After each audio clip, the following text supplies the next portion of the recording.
Yes guys, what is up? Welcome to Supercars of London. Hope you're having an awesome day and welcome back to the 2020 Nismo GTR. Now I have done about 1,200 miles in this car. I am tinkering on the same amount of miles that I've achieved in my Lamborghini Murcielago in 12 months of ownership in a week's worth of borrowing this car from Nissan UK. I flew to Berlin, I collected it with Alex Calms and drove it home, and it is safe to say that I'm probably one of the few people to know this car inside and out because of how many miles that I've done with it. I know its pros, I know its cons, and today I'm going to take the long way back because I've got to drop this car back to Nissan UK. So I'm going to hit some country roads, some B roads to really see how this car performs, because I did say at the end of the video when I was driving back from Berlin that I really wanted to see dynamically how this car handles, performs and asks 175 grand on UK roads. So what better place to do it with the sun shining than out here in the countryside of Hertfordshire. But first, let me show you around the car so that you get to grips with it, so you understand what is inside and what is outside, what's special about it before we go for a drive. The Nissan GTR has got an insane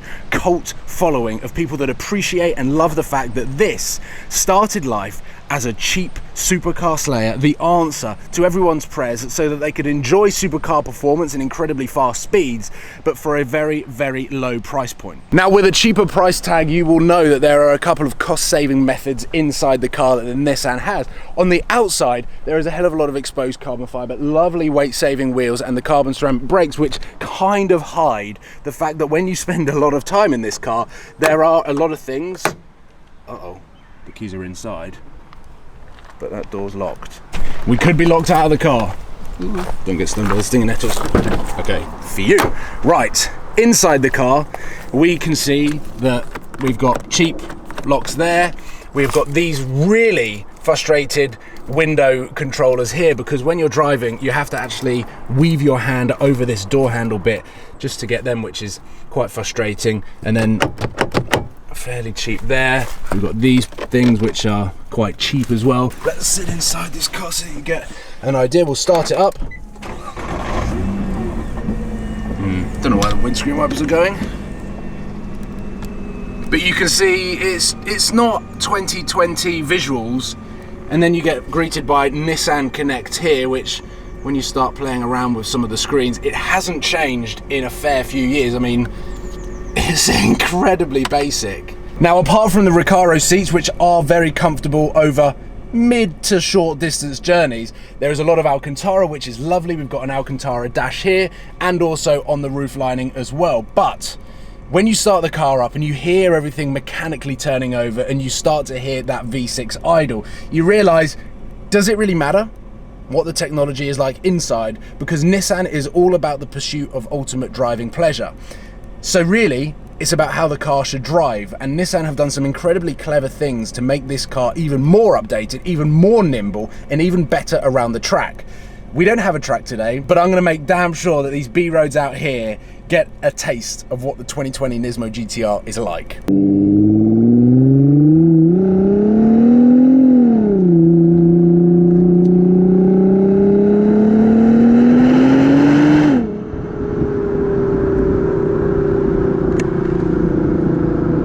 Okay, we have a slight problem to start the video, and this is something that I picked up collecting the car in Berlin.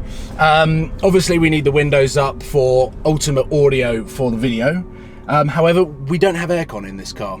I've got a button that says AC, but no cold air gets blown out. So you will see progressively throughout this video that I will get shinier, more slippery, not that you'll be able to know that. But anyway, I apologise for the fact that over the next 10 minutes you will just see me progressively get sweatier and sweatier.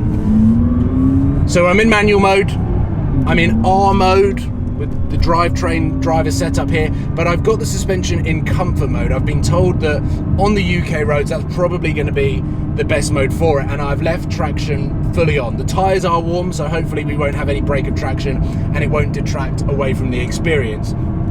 But Nissan have done small weight savings that have enabled the car to be a little bit more nimble and a little bit more agile and more responsive. Again, that's something that Nissan really wanted to try and achieve in the 2020 car with the new GT3 turbos, with the carbon ceramic brakes.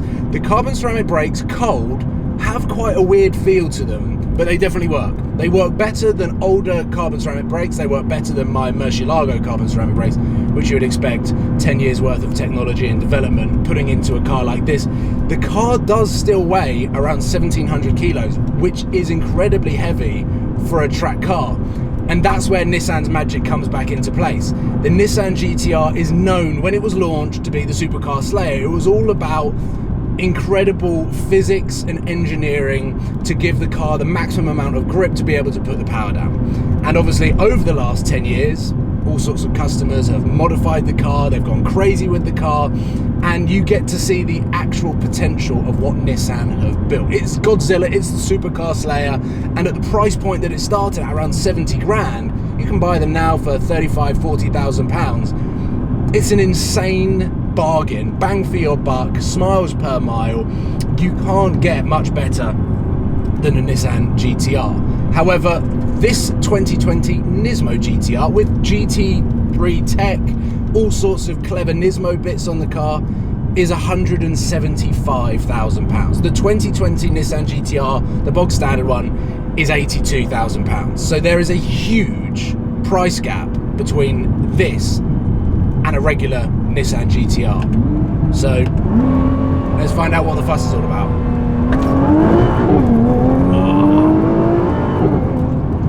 Oh, wow, there's instant power, instant torque, and we're riding the suspension in soft mode. Wow. And I'm not gonna lie, I'm already feeling my face becoming incredibly wet, which is making me feel like I'm more in a race car because all of my clothes are going to be soaked through by the end of the experience. Okay, we're coming into a town now, so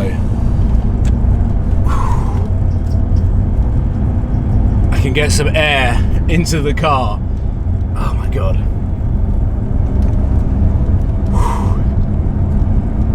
Now through the town, Nissan have still been able to maintain a lot of the GT aspects of the Nissan GTR. Yeah, the suspension is insanely stiff, but actually it's a very comfortable car. The gearbox is smooth, it's unnoticeable, and you can really flick everything into auto and poodle around town. One thing that a lot of track going cars compromise on is steering lock, but actually in this car the turning circle on it is pretty good and still feels like a road car compared to that of a McLaren 675 LT, which you can now pick up for under 200 grand. So this is creeping towards 675 LT money.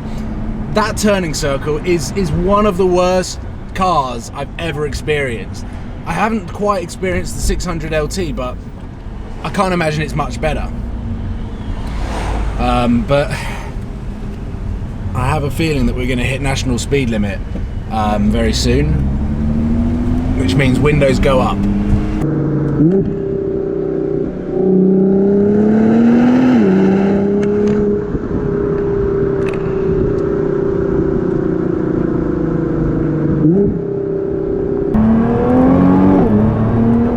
It's effortless. The weight saving, as I was talking about, stretch all the way to the front bumper and the bonnets and the front canards down there, but also to the back as well. So the car feels much closer to the driver because fundamentally this car is quite big. So you really got to feel yourself around the car as you're going through the corners. I would love to put this car through its paces on the track. I drove the 2017 car on the track, the Nismo and the road going version, and I was amazed at how the Nismo performs in comparison to the normal road going car.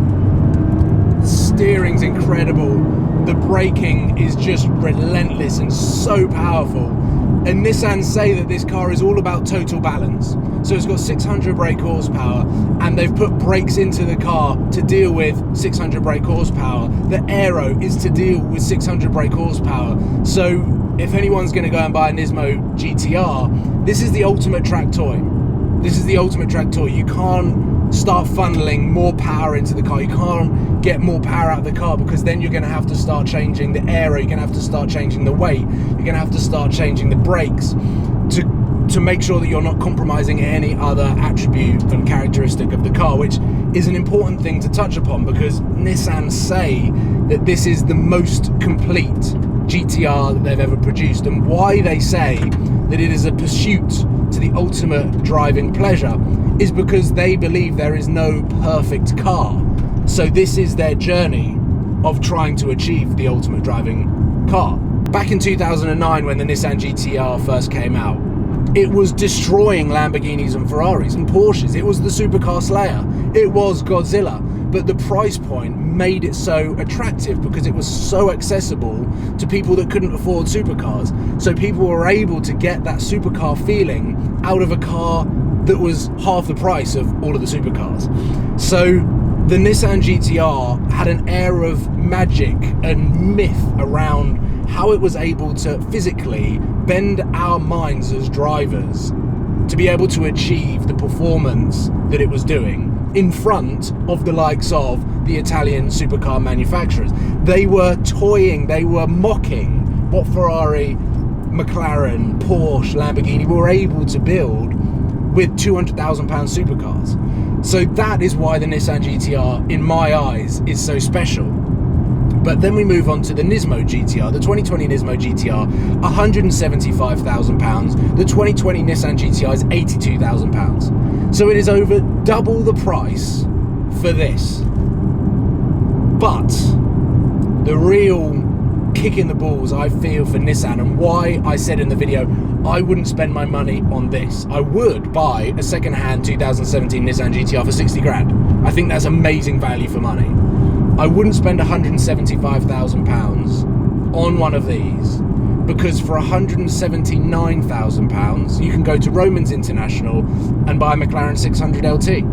And for that you get a twin turbo V8, you get track performance, you get an unbelievable history in automotive, F1, endurance, Can-Am. Everything that McLaren have done over the years is put into the 600 LT.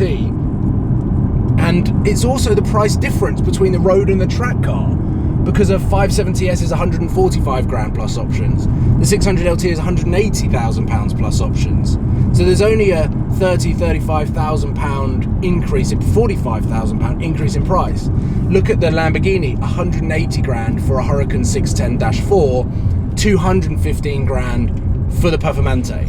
So that's a £35,000 price increase. The Ferrari 488 is 180 grand and the Pista is 250 grand.